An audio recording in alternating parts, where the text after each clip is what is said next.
ದೀಪಾವಳಿ ಹಬ್ಬವನ್ನು ಸಾರ್ವಜನಿಕವಾಗಿ ಆಚರಣೆ ಮಾಡಿದ್ದೆ. ಭಾಳ ಯಶಸ್ವಿಯಾಗಿ ನಡೆದಿದೆ. ಮತ್ತು ತಕ್ಕ ಉದ್ದೇಶ ದೀಪಾವಳಿಗೆ ಒಂದು ದೊಡ್ಡ ನಮ್ಮ ಶಾಸಕರು ಒಂದು ಭಾವಚಿತ್ರ ಇದ್ದು ಪೋಸ್ಟ್ ಆಫೀಸಿಂದ ಒಂದು ಲೆಟರ್ಗಳು ಹೋಗ್ತಾ ಇದೆ. ಇದಕ್ಕೆ ಟೂ ಅಡ್ರೆಸ್ ಇಲ್ಲ, ಯಾರಿಗಂತ ಇಲ್ಲ, ಯಾರು ಸಿಗ್ತಾರೆ ಅವರಿಗೆ. ₹1.77 78 ಇದರಲ್ಲಿ ತೆಗೆದುಕೊಂಡಾಗಿದೆ. ಅದು ಅದರ ಸೀಲ್ ಹಾಕಿ ಎಲ್ಲರ ಮನೆಗೆ ಹೋಗ್ತಾ ಇದೆ. ಕೆಲವರಿಗೆ ನಿಮ್ಮ ಮನೆಗೆ ಎಷ್ಟು ಬಂದಿದೆ ಹಬ್ಬದಿಂದ ಆಚರಣೆ ಮಾಡಿ ಅಂತ ಹೇಳಿದ್ದಾರೆ. ನನ್ನ ಪ್ರಶ್ನೆ ಇರುವುದು, ದೀಪಾವಳಿ ಆಚರಣೆಗೆ ಅಥವಾ GSTಯ ಕಡಿಮೆ ಮಾಡಿದ್ದೇನೆ ಅಂತ ನೀವು ಏನು ವಾದ ಮಾಡ್ತಾ ಇದ್ದೀರಿ, 8 ವರ್ಷದಿಂದ ಈ ಒಂದು ಹೆಚ್ಚಿನ GST ಮಾಡಿ ಎಷ್ಟು ದುಡ್ಡನ್ನು ವಸೂಲು ಮಾಡಿದ್ದೀರಿ ಅಂತ ನಮ್ಮ ಪಾರ್ಲಿಮೆಂಟ್ ಮೆಂಬರ್ಗಳು, ನಮ್ಮ ಶಾಸಕರುಗಳು ಸಮಾಜಕ್ಕೆ ಹೇಳಬೇಕು. ಈಗ ನೀವು ಕಡಿಮೆ ಮಾಡಿದ್ದೇನೆ, ಇದು ನಮ್ಮ ಕೊಡುಗೆ ಅಂದರೆ 8 ವರ್ಷಗಳಿಂದ ವಸೂಲು ಮಾಡಿದ್ದೆಷ್ಟು? ಅದು ಯಾರಿಗೆ ಕೊಟ್ಟಿದ್ದೀರಿ? ಅದು ಯಾರ ಕೈಯಲ್ಲಿದೆ? ಅದು ಯಾಕಾಗಿ ಮಾಡಿದಿರಿ? ಮತ್ತು ಕಡಿಮೆ ಮಾಡಲಿಕ್ಕೆ ನಮ್ಮ ರಾಜ್ಯದ ಸಂಸದರುಗಳ ಮತ್ತು ಶಾಸಕರುಗಳ ಹೋರಾಟ ಏನು? ನೀವು ಏನಾದರೂ ಹೋರಾಟ ಮಾಡಿದ್ದೀರಾ? ಒಂದು ಹೋರಾಟ ಮಾಡಿದ್ದನ್ನು ಹೇಳಿ, ಒಂದು ಸ್ಟೇಟ್ಮೆಂಟ್ ಹೇಳಿ. ವಿಧಾನಸಭೆ ನಡೆಯಿತು, ಅಧಿವೇಶನದಲ್ಲಿ ಆದರೂ ಮಾತಾಡಿದ್ದೀರಾ? ಪಾರ್ಲಿಮೆಂಟ್ ಮೆಂಬರ್ಗಳು ಒಂದೇ ಒಂದು ಪ್ರಶ್ನೆ, ನಮ್ಮ ಜನರಿಗೆ GST ಜಾಸ್ತಿ ಮಾಡಿದ ಕಾರಣಕ್ಕಾಗಿ ದಿನನಿತ್ಯದ ಜೀವನಕ್ಕೆ ತೊಂದರೆ ಆಗಿದೆ, ದಿನಬಳಕೆ ವಸ್ತುಗಳ ಮೇಲೆ ನೀವು GST ಜಾಸ್ತಿ ಮಾಡಿದ್ದೀರಿ, ಮೆಡಿಕಲ್ ಎಕ್ವಿಪ್ಮೆಂಟ್ಗಳ ಮೇಲೆ ಜಾಸ್ತಿ ಮಾಡಿದ್ದೀರಿ, ನಮ್ಮ ರಾಜ್ಯಕ್ಕೆ GST ಜಾಸ್ತಿ ಮಾಡಿದ್ದರಿಂದ ನಮಗೆ ಬರುವ ಅನುದಾನ ಕಡಿಮೆ ಆಗಿದೆ, GST ಜಾಸ್ತಿ ಮಾಡಿದ ಕಾರಣಕ್ಕಾಗಿ ನಮ್ಮ ರಾಜ್ಯಕ್ಕೆ ಹೊಸ ಯೋಜನೆಗಳು ಕೊಡಿ. ಈ ದೇಶದಲ್ಲಿ ಫಸ್ಟ್ ಹೈಯೆಸ್ಟ್ ಈಸ್ ಮಹಾರಾಷ್ಟ್ರ GSTಯನ್ನು ಪೇ ಮಾಡಿದ್ದು, ಸೆಕೆಂಡ್ ಈಸ್ ಕರ್ನಾಟಕ. ನೀವು ಒಂದು ಯೋಜನೆ, ಹೊಸ ಯೋಜನೆ ಕರಾವಳಿ ಭಾಗಕ್ಕೆ ಬಿಟ್ಟಿದ್ದೆ, ರಾಜ್ಯದ್ದೇ ಮಾತಾಡೋದಿಲ್ಲ, ಕರಾವಳಿ ಭಾಗಕ್ಕೆ ಯಾವುದಾದ್ರೂ ಯೋಜನೆ ಕೊಟ್ಟಿದ್ದೀರಾ? ನಮ್ಮ ರೈಲ್ವೆ ಸ್ಟೇಷನು ಹೋದರೆ, ಈಗ ಹೋದರೆ ಗೊತ್ತಾಗ್ತದೆ ಯಾವ ರೀತಿ ಇದೆ ಅಂತ. ಅಂಡರ್ ಪಾಸ್ಗಳು, ಓವರ್ ಪಾಸ್ಗಳು ಹೇಗಿದೆ ಅಂತ ಗೊತ್ತಾಗ್ತದೆ, ಫ್ಲೈಓವರ್ಗಳು ಹೇಗಿದ್ದಾರೆ ಅಂತ ಗೊತ್ತಾಗ್ತದೆ. ನಮ್ಮ ಕೆಲವು ನ್ಯಾಷನಲ್ ಹೈವೇ NHAಗಳು ಈಗ ಮಂಗಳೂರಿಂದ ಮುಲ್ಕಿ ಇದು ಕಾರ್ಕಳ ಆಗಿ ಮೂಡುಬಿದಿರೆಗೆ ಆಗಿ ಹೋಗುವಂಥ ರಸ್ತೆ ಹೇಗಿದೆ ಅಂತೇಳಿ ಗೊತ್ತಾಗ್ತದೆ. ಮಣಿಪಾಲದಿಂದ ಮಂಗಳೂರಿಗೆ ಬರುವ NHA ಹೇಗಿದೆ, ಯಾವ ಹಂತದಲ್ಲಿ ಇದೆ ಅಂತ ನೋಡಿದರೆ ಗೊತ್ತಾಗ್ತದೆ. ಒಂದೇ ಒಂದು ಯೋಜನೆ ತರಲಿಕ್ಕೆ ಅಸಾಧ್ಯವಾದವರು ನೀವು. ಇವತ್ತು ನಾವು GST ಕಡಿಮೆ ಮಾಡಿದ್ದೇವೆ ಅಂತ ಮನೆ ಮನೆಗಳಿಗೆ ಕಾಗದ ಕಳಿಸಿದರೆ ಸಾಕ? ಇದಕ್ಕೆ ನಿಮ್ಮ ಕೊಡುಗೆ ಏನು? ನಮ್ಮ ರಾಜ್ಯದ ಸಂಸದರ ಕೊಡುಗೆ ಏನು? ಇದು ಕೊಡಲಿಕ್ಕೆ ನಿಮಗೆ ಏನು, ನಿಮಗೆ ನೈತಿಕತೆ ಇದೆ? ಇದು ನಿಮ್ಮ ಗಿಫ್ಟ್ ಅಂತ ಘೋಷಣೆ ಮಾಡುವ ಯಾವ ನೈತಿಕೆ ಇದೆ? 8 ವರ್ಷ ಸುಲಿಗೆ ಮಾಡಿದ್ದೀರಿ, ಈಗ ನೀವು ಏನು ಹೇಳ್ತೀರಿ? ಇದು ನಮ್ಮದು ಕೊಡುಗೆ. ಒಂದು ಶಬ್ದ ಮಾತಾಡಿದ್ದೀರಾ ಇದನ್ನು ಸರಿ ಮಾಡಲಿಕ್ಕೆ? ಅಥವಾ ನಿಮ್ಮ ಹತ್ರ ಏನಾದರೂ ಯೋಜನೆಗಳನ್ನು ಘೋಷಣೆ ಮಾಡಿದ್ದೀರಾ? ರಾಜ್ಯಕ್ಕೆ ಇವತ್ತು 11,495 ಕೋಟಿ ರೂಪಾಯಿ ತೆರಿಗೆ ದುಡ್ಡು ಬಾಕಿ ಇದೆ. ನಮ್ಮ ರಾಜ್ಯಕ್ಕೆ 11,495 ಕೋಟಿ. ಇದರ ಬಗ್ಗೆ ಏನಾದರೂ ಮಾತಾಡಿದ್ದೀರಾ? ನಿಮಗೆ ರಾಜ್ಯದ ಹಿತಾಸಕ್ತಿ ಇದೆಯಾ? ರಾಜ್ಯ ಸರ್ಕಾರದ ಇದಕ್ಕೆ 4,595 ಕೋಟಿ ರೂಪಾಯಿ ಗ್ರ್ಯಾಂಟನ್ನು ಕೊಡ್ತೇನೆ, ಕಡಿಮೆ ನಿಮಗೆ ಏನು ಟ್ಯಾಕ್ಸ್ ಬರ್ತದೆ, ಬೇರೆ ರಾಜ್ಯಗಳಿಗೆ ಹೋದರೆ ನೀವು ಹೆಚ್ಚು GST ಕಟ್ತೀರಿ, 4,595 ಕೋಟಿ ರೂಪಾಯಿ ಗ್ರ್ಯಾಂಟ್ ಕಡಿಮೆಯಾಗಿದೆ, ಅದಕ್ಕೆ ವಿಶೇಷ ಅನುದಾನ ಕೊಡ್ತೇನೆ ಹೇಳಿದಿರಿ. ಅದೇನಾದ್ರು ಕೊಟ್ರ? ತರುವ ಬಗ್ಗೆ ನಮ್ಮ ಪಾರ್ಲಿಮೆಂಟ್ ಮೆಂಬರ್ಗಳು ಮಾತಾಡಿದ್ದೀರಾ? ₹1 ಕೊಟ್ಟರೆ GST ಕೊಟ್ಟರೆ ನಮ್ಗೆ ಸಿಗೋದು 15 ಪೈಸೆ. ಅದು ಏನಾದರೂ ಕೀರ್ತಿ ಹೋಗಬೇಕಿದ್ರೆ ಅದು ಕಾಂಗ್ರೆಸ್ ಪಕ್ಷ ಮತ್ತು INDIA ಇಂಡಿಯಾ ಅಲಯನ್ಸ್ಗೆ ಹೋಗಬೇಕು. ಸತತವಾಗಿ ಹೋರಾಟ ಮಾಡಿದ್ದು ಪಾರ್ಲಿಮೆಂಟ್ನಲ್ಲಿ ಮತ್ತು ಪಾರ್ಲಿಮೆಂಟ್ ಹೊರಗಡೆ, that is Congress and is alliance ಪಾರ್ಟಿಗಳು. ನೀವು ಅದನ್ನು ಸಮರ್ಥನೆ ಮಾಡ್ತಾ ಬಂದದ್ದು. ಅದು GST ಕೌನ್ಸಿಲ್ ಇದೆ, GST ಕೌನ್ಸಿಲ್ನಲ್ಲಿ ಅದು ಮಾಡಬೇಕು, ನಮಗೇನು ಸಂಬಂಧನೇ ಇಲ್ಲ ಅಂತ ಹೇಳಿದವರು ನೀವು. ಈಗ ನಮ್ಮದು ಕೊಡುಗೆ, ನೀವು ದೀಪಾವಳಿ ಆಚರಣೆ ಮಾಡಿ ಅಂತ ಹೇಳ್ತಿರಲ್ವಾ. ಸೊ ಮೈ ಕ್ವಶನ್ ಇದು, ನನ್ನ ಚಾಲೆಂಜ್ ಇದೆ. ಕರಾವಳಿ ಮತ್ತು ಕರ್ನಾಟಕದ ಲೋಕಸಭಾ ಸದಸ್ಯರುಗಳಲ್ಲಿ ನೀವು GST ಕಲೆಕ್ಟ್ ಮಾಡಿ ಕೊಟ್ಟದ್ದು 8 ವರ್ಷಕ್ಕೆ ಕೊಟ್ಟಿದ್ದೀರಲ್ವಾ, ರಾಜ್ಯಕ್ಕೆ ಏನು ಯೋಜನೆ ತಂದಿದ್ದೀರಿ ಹೇಳಿ? ಎಷ್ಟು ಕೋಟಿ ರೂಪಾಯಿಗೆ ಗ್ರ್ಯಾಂಟ್ ತಂದಿದ್ದೀರಿ ಹೇಳಿ? ನಮ್ಮ ಕರಾವಳಿ ಭಾಗಕ್ಕೆ ವಿಶೇಷವಾಗಿ ಏನು ತಂದಿದ್ದೀರಿ ಹೇಳಿ? ಚೌಟ ಅವರು ಮಾತಾಡಬೇಕು, ಮತ್ತು ಕೋಟ ಶ್ರೀನಿವಾಸ ಪೂಜಾರಿ ಮಾತಾಡಬೇಕು, ಶೋಭಾ ಕರಂದ್ಲಾಜೆ ಮಾತಾಡಬೇಕು. ನೀವು ಈ ಜಿಲ್ಲೆಯಿಂದ ರಾಜ್ಯಕ್ಕೆ ಪ್ರತಿನಿಧಿಸ್ತೀರಿ, ದೇಶಕ್ಕೆ. ವೇದವ್ಯಾಸ ಕಾಮತ್ರು ಫೋಟೋ ಹಾಕಿ, ಭಾಳ ಒಂದು ಒಳ್ಳೆ ಫೋಟೋ ಹಾಕಿ ಅಂಚೆ ಮತ್ತು ಕಡೆಗೆ ಬರೆದಿದ್ದಾರೆ, ನಿತ್ಯ ನೂತನ ಸೇವೆಗಳ ಮೂಲಕ ವಿಶಾಲ ಭಾರತವನ್ನು ವ್ಯಾಪಿಸಿ ದೇಶದ ಕೊಂಡಿಯಾಗಿರುವ ಅಂಚೆ ಇಲಾಖೆಯನ್ನು ಹೆಚ್ಚು ಪ್ರಚುರಗೊಳಿಸೋಣ ಅಂತ ಹೇಳಿದೆ. ಏನು ನಿಮ್ಮದು ಯೋಜನೆ ದೀಪಾವಳಿಗೆ? ಮತ್ತು ನಿಮ್ಮದೇ ಸ್ಟೋರಿ ಬರೆದಿದ್ದೀರಿ. 75 ವರ್ಷಗಳ ಬದುಕಿನೊಂದಿಗೆ 25 ಸ್ಫೂರ್ತಿದಾಯಕ ಕಾಲಿಟ್ಟಿರುವ ಪ್ರಧಾನಮಂತ್ರಿಗಳನ್ನು ಹೊಗಳದು ಬಿಟ್ಟರೆ, ಮತ್ತು 100 ವರ್ಷ RSSಗೆ ಆಯಿತು ಅಂತೇಳಿ ದೇಶ ಮೊದಲು ಎನ್ನುವ ಚಿಂತನೆಯೊಂದಿಗೆ ಭಾರತದ ಪೀಳಿಗೆಗಾಗಿ ಮೇಡ್ ಇನ್ ಇಂಡಿಯಾ ವಸ್ತುಗಳನ್ನು ಹೆಚ್ಚು ಹೆಚ್ಚು ಪ್ರೋತ್ಸಾಹಿಸೋಣ. ಇವರು ಎಲ್ಲದಕ್ಕೂ ಚೈನಾವನ್ನು ಡಿಪೆಂಡ್ ಆಗಿದ್ದಾರೆ. ಇದು ಬರೆದ ಕೂಡಲೇ, ಪ್ಯಾಂಪ್ಲೆಟನ್ನು ಮನೆ ಕಳಿಸಿದ ಕೂಡಲೇ ನಿಮ್ಮ ಸಾರ್ಥಕತೆ ಆಗೋದಿಲ್ಲ. You are a zero performing MLA and zero performing parliament members of the state. You never fought against for the state. ನೀವು ರಾಜ್ಯದ ಬಗ್ಗೆ ಎಂದೂ ಮಾತಾಡಿಲ್ಲ, ರಾಜ್ಯದ ಹಿತಾಸಕ್ತಿ ಕಾಪಾಡಲೇ ಇಲ್ಲ, ರಾಜ್ಯಕ್ಕೆ ಒಂದು ಯೋಜನೆ ತಂದದ್ದೂ ಇಲ್ಲ. ಇದ್ದದನ್ನೇ ಮಾರಾಟ ಮಾಡಿದ್ದು ಮತ್ತು ಡಿಸ್ಇನ್ವೆಸ್ಟ್ಮೆಂಟ್ ಮಾಡಿದ್ದು. ಹಾಗಾಗಿ ನಿಮಗೆ ಯಾವ ನೈತಿಕತೆ ಇಲ್ಲ ಅಂತ ನಾನು ಹೇಳಲಿಕ್ಕೆ ಬಯಸ್ತಾ ಇದ್ದೇನೆ.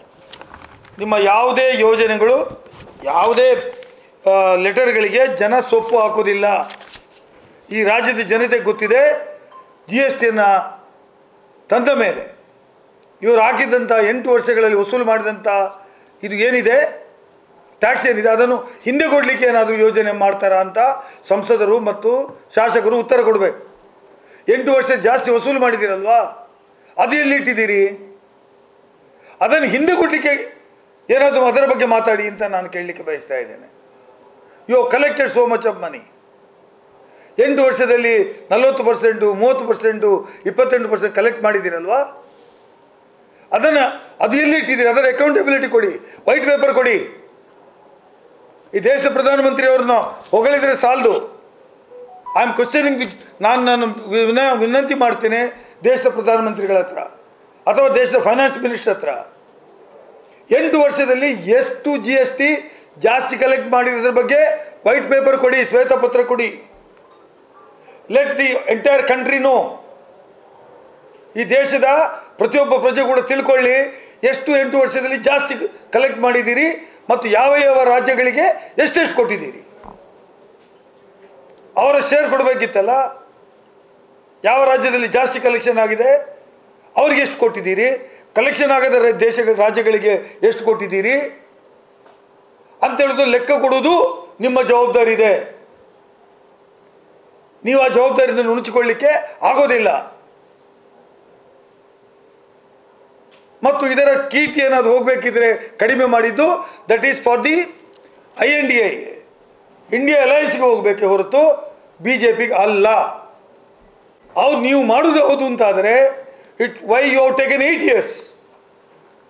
8 ವರ್ಷ ಯಾಕೆ ತಗೊಂಡ್ರಿ?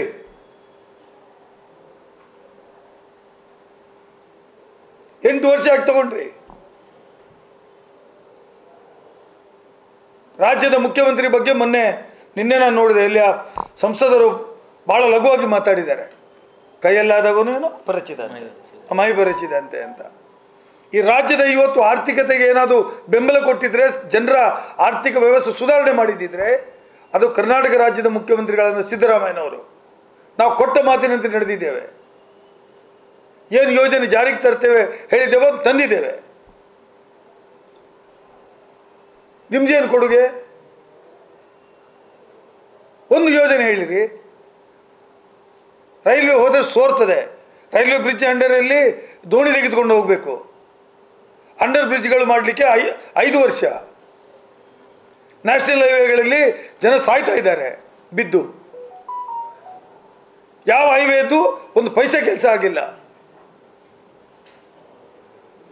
ಇಷ್ಟು ನೀವು ಒಂದು ಕನಿಷ್ಠ ಮಟ್ಟದ ಯೋಜನೆಗಳನ್ನು ರಾಜ್ಯಕ್ಕೆ ಕೊಟ್ಟದ್ದು ಕಳೆದ 14 ವರ್ಷ BJP ಸರ್ಕಾರ ಬಂದಿನಿಂದ ಈ ಜಿಲ್ಲೆಯಲ್ಲಿ ಯಾವುದೇ ಅಭಿವೃದ್ಧಿಗೆ ಕೇಂದ್ರ ಸರ್ಕಾರದಿಂದ ಆಗಿಲ್ಲ. ಯಾವುದೇ ದುಡ್ಡು ಈ ರಾಜ್ಯಕ್ಕೆ ಬರಲಿಲ್ಲ. ಈ ರಾಜ್ಯಕ್ಕೆ ಯಾವುದೇ ಹೇಳಿಕೊಳ್ಳುವಂಥ ಯೋಜನೆ ಕೇಂದ್ರ ಸರ್ಕಾರದಿಂದ ಜಾರಿಗೆ ಆಗಲಿಲ್ಲ. ಮೋದಿಯವರ ಆಡಳಿತಕ್ಕೆ ಬಂದ ಮೇಲೆ ಬರೀ ಇವರಿಗೆ ಓಟ್ ಹಾಕಿ ಗೆಲ್ಲಿಸಿಕೊಟ್ಟು ಕಳಿಸಿದಷ್ಟೇ ಬಂತು. ಮಾಮೂಲಿ ಬರಬೇಕಾದದ್ದು ಬರಲಿಲ್ಲ. ಸೆಂಟ್ರಲ್ ರೋಡ್ ಡೆವಲಪ್ ಫಂಡಿಂದಲೂ ರೋಡ್ಗಳ ಅಭಿವೃದ್ಧಿ ಆಗಲಿಲ್ಲ. ಅದನ್ನು ಬಿಟ್ಟು ನಮಗೆ ನಾವು ಗಿಫ್ಟ್ ಕೊಟ್ಟಿದ್ದೇವೆ ಅಂಥೇಳಿ ಹೇಳುವುದರಲ್ಲಿ ಯಾವುದೇ ಸತ್ಯಾಂಶ ಇಲ್ಲ ಅಂತ ಜನರಿಗೆ ಹೇಳಲಿಕ್ಕೆ ಬಯಸ್ತೇನೆ. ಇದು ನೀವು ಬರೆದು ಗಿಫ್ಟ್ ಅಂತ ಹೇಳಿದಿರಲ್ಲ, ಎಲ್ಲ ನಮ್ಮದು ಗಿಫ್ಟ್ ಇದೆ ಅಂತ. ಫ್ರೀ ಕೊಡಿ. ಏನಾದರೂ ಯೋಜನೆ ಕೊಟ್ರಾ? ನಾವು ಅಕ್ಕಿ ಕೊಟ್ಟೆವು, ಎಲೆಕ್ಟ್ರಿಸಿಟಿ ಫ್ರೀ ಮಾಡಿದೆವು, ಬಸ್ಸಲ್ಲಿ ಫ್ರೀ ಕೊಟ್ಟೆವು ಹೋಗಲಿಕ್ಕೆ. ನಿರುದ್ಯೋಗಿ ಯುವಕರಿಗೆ ಉದ್ಯೋಗ ಸಿಗುವವರಿಗೆ ಸ್ಟೈಪೆಂಡ್ ಕೊಟ್ಟೆವು, 2,000 ರೂಪಾಯಿ ತಿಂಗಳಿಗೆ ಕೊಟ್ಟೆವು. ನೀವೇನು ಕೊಟ್ರಿ?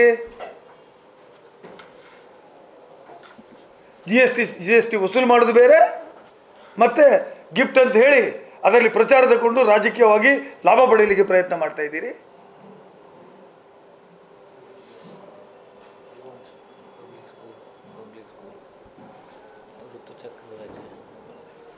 ನಾವು ಏನು ಮಾಡಿಲ್ಲ. ಈಗ ಹೆಣ್ಣು ಮಕ್ಕಳ ಬಗ್ಗೆ ನೀವು ಭಾಳ ಮಾತಾಡ್ತೀರಿ, ಮಾತೆಯರು ಅಂತ.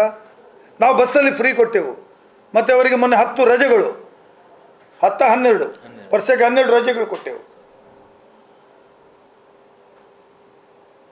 ನೀವೇನು ಕೊಟ್ರಿ? ಅವರಿಗೆ ಆರ್ಥಿಕವಾಗಿ 2,000 ರೂಪಾಯಿ ಕೊಟ್ಟೆವು. ನೀವು ಕೊಟ್ಟರೆ ಸಿಲಿಂಡರ್ ಇದ್ದದನ್ನೆಲ್ಲ ತೆಗೆದುಹಾಕಿದ್ರಿ, ಗ್ಯಾಸ್ ಸಿಲಿಂಡರ್ಗಳನ್ನು.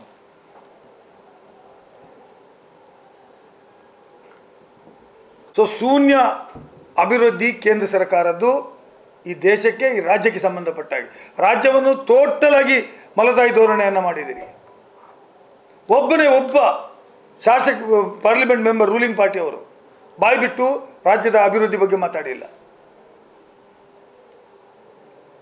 ಒಬ್ಬರು ಮಾತಾಡಿಲ್ಲ. ಅದರ ಮಧ್ಯೆ ವೇದವಸ್ಕ ಮತ್ತು ಫೋಟೋ ಹಾಕಿ ಭಾಳ ಗಮ್ಮತ್ತು ಮಾಡಿ ಅಂತ ಹೇಳ್ತಾರೆ. ಗಮ್ಮತ್ತು ಮಾಡಬೇಕಂತೆ ನಾವು ದೀಪಾವಳಿಯನ್ನು. ನಾವು GST ಕಟ್ಟು ನಾವು ಅಂಗಡಿಗೆ ಹೋಗಿ ಸಾಮಾನು ತರಬೇಕು, ಇವರು ಗಮ್ಮತ್ತು ಕಟ್ಟಬೇಕಂತೆ. ಸೊ ಚೀಪ್ ಪೊಲಿಟಿಕ್ಸು, ಒಂದು ಕ್ಷುಲ್ಲಕ ರಾಜಕಾರಣ ಮಾಡ್ತಿರುವಂಥದ್ದು ಮತ್ತು ಜನರನ್ನು ಮೋಸ ಮಾಡೋದು, ಇದು ಒಂದೇ ಬಿಟ್ಟರೆ ಬೇರೆ ಯಾವುದೇ ಯೋಜನೆಗಳು ಇವರಲ್ಲಿ ಸರಿಯಾಗಿಲ್ಲ ಅಂತ ನನ್ನ ದೃಢವಾದ ನಂಬಿಕೆ. ಮತ್ತು ನೀವು ಮಾಡಿದಂಥ ಪ್ರಚಾರಗಳಿಂದ ಯಾವುದೇ ಜನ ನಂಬುವುದಿಲ್ಲ ಅಂತ ಹೇಳೋದನ್ನು ಕೂಡ ಈ ಸಂದರ್ಭದಲ್ಲಿ ನಾನು ಹೇಳಲಿಕ್ಕೆ ಬಯಸ್ತಾ ಇದ್ದೀನಿ. ಒಬ್ಬ MLA ಮಾತಾಡಿದರೆ GST ಕಡಿಮೆ ಮಾಡಿ ಅಂತ ಪಾರ್ಲಿಮೆಂಟಲ್ಲಿ ಆಗಲಿ ಸಾರ್ವಜನಿಕವಾಗಿ ಮಾತಾಡಿದಿದ್ರೆ ನನ್ನ ಆಕ್ಷೇಪ ಇರಲಿಲ್ಲ. ಹೌದಪ್ಪ, ನೀವು ಹೋರಾಟ ಮಾಡಿದ್ದೀರಿ, ಕಡಿಮೆ ಆಯಿತು, ಕ್ರೆಡಿಟ್ ತಗೊಳ್ಳಿ. You not open your mouth. ಹೋರಾಟ ಮಾಡಿದ್ದು ಕಾಂಗ್ರೆಸ್ ಅವರು ಸದನದ ಒಳಗೆ, ಪಾರ್ಲಿಮೆಂಟಲ್ಲಿ, ನಾನೇ ಪಾರ್ಲಿಮೆಂಟಲ್ಲಿ ಅಸೆಂಬ್ಲಿಯಲ್ಲಿ ಮಾತಾಡಿದ್ದೇನೆ, ಕೌನ್ಸಿಲ್ನಲ್ಲಿ. ಒಂದೇ ಒಂದು ಶಬ್ದ ಮಾತಾಡಿಲ್ಲ. ಹೇಳಿ, ಇವರು ಫೋಟೋ ಹಾಕಿದಾರಲ್ಲ ಇವರು ವೇದವ್ಯಾಸ ಕಾಮತ್ರು, ದಿಗಿಲಲ್ಲ, ಇದು ಸುಳ್ಳುಕ, ಇಂಥದ್ದು ಒಂದು ಸುಳ್ಳು ಮಾಡ್ತಿರಲ್ಲ ಅಂತ ದಿಗಿಲಿ ಅಂತದೆ. ಇಂಥದ್ದು 1000 ನೋಡಿದ್ದೇವೆ ನಾವು ಅಧಿಕಾರದ ಇದ್ದೂ ನೋಡಿದ್ದೇವೆ, ವಿರೋಧ ಪಕ್ಷ ಇದ್ದೂ ನೋಡಿದ್ದೇವೆ. ಆದರೆ ಇಂಥ ಒಂದು ಪುಕ್ಕಟೆ ಪ್ರಚಾರ ತಗೊಳ್ಳಿಕ್ಕೆ ಹೇಗೆ ಮೋದಿಯ ಫೋಟೋ ಹಾಕಿಕೊಂಡು ಮಾಡ್ತಿರಲ್ಲ. ಇದರಲ್ಲಿ ಬರಿಬೇಕಿತ್ತು, 8 ವರ್ಷದಲ್ಲಿ ಅಷ್ಟು ಕೋಟಿ ಸಂಪಾದನೆ ಮಾಡಿದ್ದೇವೆ, ಅದು ನಿಮ್ಮ ಅಕೌಂಟಿಗೆ ಹಾಕ್ತೇವೆ. ಹಿಂದೆ ಹೇಳಿದ್ರಲ್ಲ, ಫಾರಿನ್ನಲ್ಲಿ ಏನು ಬ್ಲ್ಯಾಕ್ ಮನಿ ಇದೆ, ಅದನ್ನು ತಂದು 15 ಕೋಟಿ ಅಕೌಂಟಿಗೆ ಹಾಕ್ತೇವೆ, ಜನ್ಧನ್ ಅಕೌಂಟ್ ಓಪನ್ ಮಾಡಿ ಆ ಅಕೌಂಟಿಗೆ ಬರ್ತದೆ 15 ಲಕ್ಷ ಅಂತೆಲ್ಲ ಹೇಳಿದಿರಲ್ವಾ? ಆ ಜನ್ಧನ್ ಅಕೌಂಟ್ ಇಲ್ಲಿ ಹೋಯ್ತು ಕೇಳಿ. Account is closed since you have not operating account ಅಂತ. ಒಬ್ಬ ಮ್ಯಾನೇಜರ್ ಹತ್ರ ಕೇಳಿದೆ ನಾನು ರಜೆ ಮಾಡ್ತೀನಿ ಅಂತ. ಅದು ಬಂದು ಎಲ್ಲರೂ ಬಂದು ಮೇಜ್ ತಟ್ಟುದಂತೆ. 15 ಲಕ್ಷ ಬಂತ, 5 ಲಕ್ಷ ಬಂತ, ಮೋದಿ ದುಡ್ಡು ಬಂತ, ನಂಗೆ ತಲೆ ವಿಷಯಕ್ಕೆ ರಜೆ ಹಾಕಿದ್ದೇನೆ ಮಾರೆ, ಸತ್ತೋಗ್ಲಿ ಅಂತ ಹೇಳಿದ. ಅಂದರೆ you are not doing your duty. ಸುಳ್ಳು ಹೇಳ, ಇದು ಒಂದು ಸುಳ್ಳಿನ ಇನ್ನೊಂದು ಕಂತೆ. ಮನೆ ಹೋಗಿ ಕೊಡಲಿಕ್ಕೆ ಧೈರ್ಯ ಇಲ್ಲ, ಅದಕ್ಕೆ ಪೋಸ್ಟ್ ಮ್ಯಾನ್ ಹತ್ರ ಕಳಿಸೋದು. ಮನೆ ಹೋಗಿ ಕೊಡಲಿಕ್ಕೆ ಧೈರ್ಯ ಇಲ್ಲ, ಕೇಳ್ತಾರಲ್ಲ ಒಂಚೂರು ಪಿರಗುರಲಿ ದುಮ್ಮದ ಉಂಡು 15 ಲಕ್ಷ ಉಂಡು ಅಂತ, ಅದು ಕೊಡುವ ಧೈರ್ಯ ಇಲ್ಲ ಕಾಮತ್ರಿಗೆ. ಅದಕ್ಕೆ ಪೋಸ್ಟ್ ಮ್ಯಾನು ಧರ್ಮಕ್ಕೆ ಹೋಗ್ತಾನಲ್ಲ ಮನೆಗೆ, ಅವನಿಗೆ ಒಂದು 8 ರೂಪಾಯಿ ಕಟ್ಟಿದರೆ ಆಯಿತು ಪೋಸ್ಟ್ ಮ್ಯಾನ್ಗೆ. ಅದಕ್ಕೆಲ್ಲ ಒಂದೊಂದು ಮನೆಯಲ್ಲಿ ಒಂದು 10 20 ಅವನು ಇಟ್ಟೋದ. ಒಂದು ರಿಜಿಸ್ಟರ್ಡ್ ಆರ್ಟಿಕಲ್ ಕೊಟ್ಟರೆ ಇದು ಒಂದು 5 ಕೊಟ್ಟ. ಅಂದರೆ ಈ ರೀತಿಯ ವಿಚಾರಗಳು ಮಾಡ್ತಾ ಇರೋದು ಇವರು. ಎಲ್ಲಿವರೆಗೆ ಅಂದರೆ ಸರ್ವೆಗೆ, ಆರ್ಥಿಕ ಮತ್ತು ಸಾಮಾಜಿಕ ಸರ್ವೆಗೆ ಪ್ರೋತ್ಸಾಹ ಕೊಡಲಿಲ್ಲ. ಅದಕ್ಕೆ ಬೆಂಬಲ ಕೊಡಿ ಅಂತ ಯಾಕೆ ಹೇಳಲಿಲ್ಲ? ಬೆಂಬಲ ಕೊಡಿ, ನಿಮ್ಮ ಆರ್ಥಿಕ ಸ್ಥಿತಿ ಗೊತ್ತಾಗಲಿ, ರಾಜ್ಯಕ್ಕೆ ಸಾಮಾಜಿಕವಾಗಿ ಹೇಗಿದ್ದೀರಿ ಗೊತ್ತಾಗಲಿ, ನಿಮ್ಗೆ ಹೆಚ್ಚು ಅನುದಾನ ಅಥವಾ ನಿಮ್ಮ ಅಭಿವೃದ್ಧಿ ಕೆಲಸಗಳು ಮಾಡಲಿಕ್ಕೆ ಆಗ್ತದೆ ಅಂತ ಹೇಳುವಂಥ ಕೆಲಸವನ್ನು ಉತ್ತಮ ಕೆಲಸ ಅಂತ ಹೇಳಿದ್ನ ವೇದವ್ಯಾಸ ಕಾಮತ್ರು. ಅದಕ್ಕೆ ಪ್ರೋತ್ಸಾಹ ಮಾಡಲಿಕ್ಕೆ ಆಗಲಿಲ್ಲ, ಅದವರಿಗೆ ಬೇಡ. ಇದು ದೀಪಾವಳಿ ಗಿಫ್ಟ್ ಅಂತೆ, ನಾವು ದುಡ್ಡು ಕೊಡಬೇಕು, ನಾವು ಮನೆಗೆ ತಗೊಂಡು ಬರಬೇಕು, ಗಿಫ್ಟ್ ಅಂತೆ ಇವರದು. ಧರ್ಮ ಕೊಡೋದಾದ್ರೆ ಗಿಫ್ಟಪ್ಪ, ನಾನು ಒಪ್ಪಿದೆ. ದೀಪಾವಳಿಗೊಂದು ಕಿಟ್ ಕೊಟ್ಟರು, ಧರ್ಮಕ್ಕೆ ಕೊಟ್ರಪ್ಪ ಆಯಿತು. ಹಾಗಾಗಿ BJPಯ ನೈಜ ಬುದ್ಧಿ ಇದು. ಕೆಲಸ ಮಾಡದೆ ರಾಜಕಾರಣ ಮಾಡೋದು, ಅಭಿವೃದ್ಧಿ ಮಾಡದೆ ರಾಜಕೀಯ ಮಾಡೋದು. ಇದೊಂದು ಸುಲಭದಲ್ಲಿ ಅವರಿಗೆ ಈ ಜಿಲ್ಲೆಯಲ್ಲಿ ಬಂದುಬಿಟ್ಟಿದೆ. ಕೆಲಸ ಮಾಡಬೇಕಾಗಿಲ್ಲ, ಅದು ಇದು ಅಂದರೆ ಸಾಕು, ಓಟ್ ಬಂದುಬಿಡ್ತದೆ ಅಂತ ಅಲ್ವಾ? ಏನು ಸರಿಯಾ? ಅದು ಇದು ಅನ್ನೋದು ನಾನು ಹೇಳಬೇಕಾಗಿಲ್ಲ. 2 ತೋರಿಸಿದರೆ ಆಯಿತು, ಗುಮ್ಮರಾಗಿ ಅಂತ ರಪ್ ಅಂತ ಎದ್ದು ಬಿಟ್ಟರು. ಬೇರೆ ಯಾವುದರಲ್ಲೂ ಇಲ್ಲ, ಬೇಡ. ಈಗ ನಾವು ಮೊನ್ನೆ ಹೋಗಿ ಅಲ್ಲಿ ಗಲಾಟೆ ಮಾಡ್ತು, ಅಂಡರ್ ಬ್ರಿಡ್ಜ್ ಈಗ ಹೇಗೆ ಶುರು ಆಯಿತು? ಈಗ 30 ಡೇಸ್ ಒಳಗೆ ಬಿಟ್ಟು ಕೊಡ್ತೇನೆ ಹೇಳಿದ್ದಾರೆ. ಹೈವೇ ನೀವು ನೋಡಿದ್ದೀರಿ, ನಾವು ಘೋಷಣೆ ಮಾಡಿದ ಕೂಡಲೇ ಎಲ್ಲ ಕಡೆ ಪತ್ತೆ ಹಾಕಿದ್ರು. ಹೆಂಗ ಸತ್ತಿತ್ತು, ಅವ್ರ ಮನೆಗೆ ಹೋಗುವುದಿಲ್ಲ.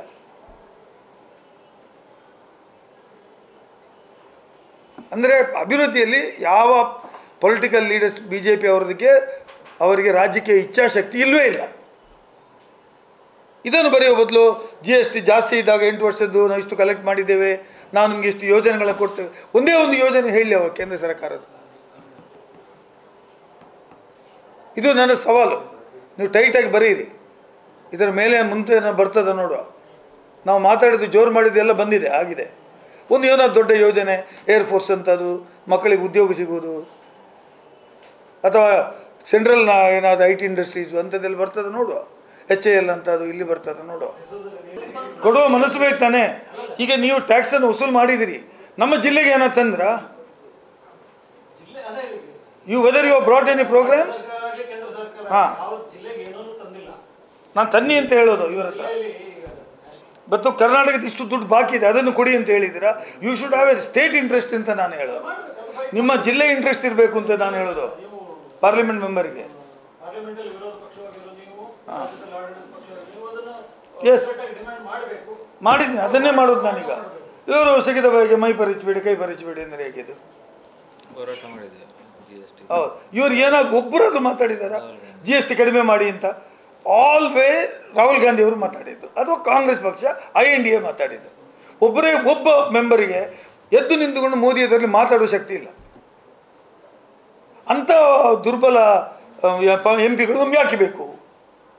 When it is come to the state you must say, ನನಗೆ 14,000 ಬಾಕಿ ಇದೆ ಕೊಡು, ನಮಗೆ ಕೊಡಿಸಿ ಅಂತ ಹೇಳಬೇಕು. ಅದು ಕೇಳುವ ಶಕ್ತಿ ಇಲ್ಲ ತಮ್ಮ ಹತ್ರ. ಮೊನ್ನೆ ಅಂಡರ್ ಬ್ರಿಡ್ಜ್ ಇದೆ, 4 ವರ್ಷ ಆಯಿತು ಸರ್. ಇವತ್ತು ನೀವು ಈ ರಸ್ತೆಯನ್ನು ಬಂದ್ ಮಾಡ್ತೇನೆ ಅಂತ ಹೊರಟ್ರಿ. ಯಾವುದು? ಪಂಪೈಲ್ ಹತ್ರ ಕೆಳಗೆ ಹೋಗೋದು. ಸಾಧ್ಯ ಉಂಟು ಮಂಗಳೂರಿಗೆ ಸಿಟಿ ವೆಹಿಕಲ್ ಬರಲಿಕ್ಕೆ? ನಾನು ಹೇಳಿದೆ ಅದನ್ನು ಮಾಡಿದರೆ I am the first man was sitting in the road. ಅದನ್ನು ಫಸ್ಟ್ ಓಪನ್ ಮಾಡಿ, ಕೇರಳದಿಂದ ಆಚೆಯಿಂದ ಬರುವ ಎಲ್ಲ ವೆಹಿಕಲ್ಗೂ ಆಚೆ ಹೋಗಲಿ, ದೇರಳಗಟ್ಟೆಯಿಂದ ಬರುವುದು ಸಿಟಿಗೆ ಬರಲಿ. ಅಂಡರ್ ಬ್ರಿಡ್ಜ್ ಓಪನ್ ಮಾಡಿ ಮತ್ತೆ ಇಲ್ಲಿ ಕಟ್ ಮಾಡಿ.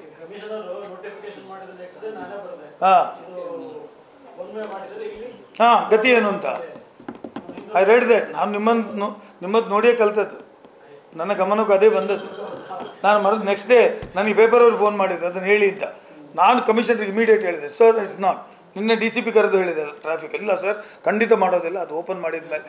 ಅವ್ರದ್ದು ಹೋದ್ರಂತೆ, ಅಲ್ಲಿ ಟೀಮ್ ಹೋಯ್ತಂತೆ, ಹೋದ ಕೂಡಲೇ 30 ಡೇಸಲ್ಲಿ ಬಿಟ್ಟು ಕೊಡ್ತೇನೆ ಹೇಳಿದಾರಂತೆ. ಹಾಂ ಅಲ್ಲ, ಈ ಸಲ ಮಾಡಿದ್ರೆ ನಾವು ಬಿಡುವುದಿಲ್ಲಲ್ಲ, ನೀವು ಇದ್ದೀರಿ ನಾನು ಇದ್ದೇನೆ. ಹಾಂ ಈಗ 30 ಡೇಸ್ ಅಂತ ಹೇಳಿದ್ದಾರೆ. ನಾನೀಗ ನಾಡ್ದು ಮತ್ತೆ ಹೋಗ್ತೇನೆ, 2 ಎಫ್ಯೂಜ್ ಮಾಡ್ತೇನೆ ಹೇಳಿದ್ದೇನೆ. ಮೊನ್ನೆ ಕೊಂಡೋಗಿದೆ ಅಲ್ಲಿ ಚಟ್ಟ. ಈ ಸಲ ಇಲ್ದಿದ್ರೆ ಪಾರ್ಲಿಮೆಂಟ್ ಮೆಂಬರ್ ಅಸೆಂಬ್ಲಿ ಮೆಂಬರ್ ಇದ್ದು ನಾವೇ ಓಪನ್ ಮಾಡಿ ಆಚೆಂದ ಹೋಗಿ ಬೆಂಕಿ ಕೊಡ್ತೇವೆ. We have started with. ಮಾಡೋದಿಲ್ಲ ಅವರು. We will visit once again. ಸಾಕಷ್ಟು ಸಮಸ್ಯೆಗಳಿದ್ದಾವೆ, ಬಟ್ ಯಾವುದೂ ಇಲ್ಲ. ನನಗೆ ಒಂದು ಬೇಜಾರೇ ಇದೆ, ಕಟಿಂಗ್ ಅಕ್ರಾಸ್ ದ ಪಾರ್ಟಿ ಅಂತ. ಪಾರ್ಲಿಮೆಂಟ್ ಮೆಂಬರ್ಗಳು ಏನೂ ತರಲಿಲ್ಲಲ್ಲ ರೀ. ಈ 15 ವರ್ಷದ ತಗೊಳ್ಳಿ, ನಳಿನ್ ಕುಮಾರ್ ಕಟೀಲು ಅವರಿಂದ ತಗೊಳ್ಳಿ, ಯಾರಿದ್ರು ಕೂಡ. ಇವನ್ ನಮ್ಮ ಧನಂಜಯ ಕುಮಾರ್ ಇದ್ದಾಗಿಂದ ನಾನು ವಾಚ್ ಮಾಡ್ತಾ ಇದ್ದೇನೆ. I am also politics in active ಪಾಲಿಟಿಕ್ಸಲ್ಲಿ ಇದ್ದೀನಿ. ಸದಾನಂದ ಗೌಡರು ಪ್ರೈಮ್ ಚೀಫ್ ಮಿನಿಸ್ಟರ್ ಆದರು, ಇಲ್ಲಿಂದ ಮೆಂಬರ್ ಆಗಿ ಹೋದರು, ಶೋಭಾ ಕರಂದ್ಲಾಜೆ ಹೋದರು.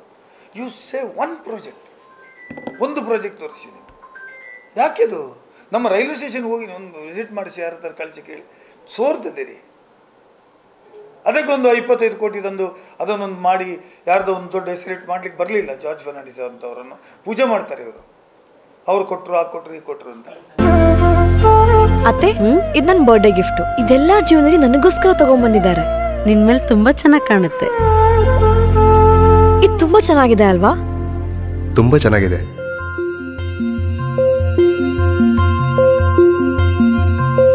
It will look really good on you. Amma? Huh? Mother is always son's first love.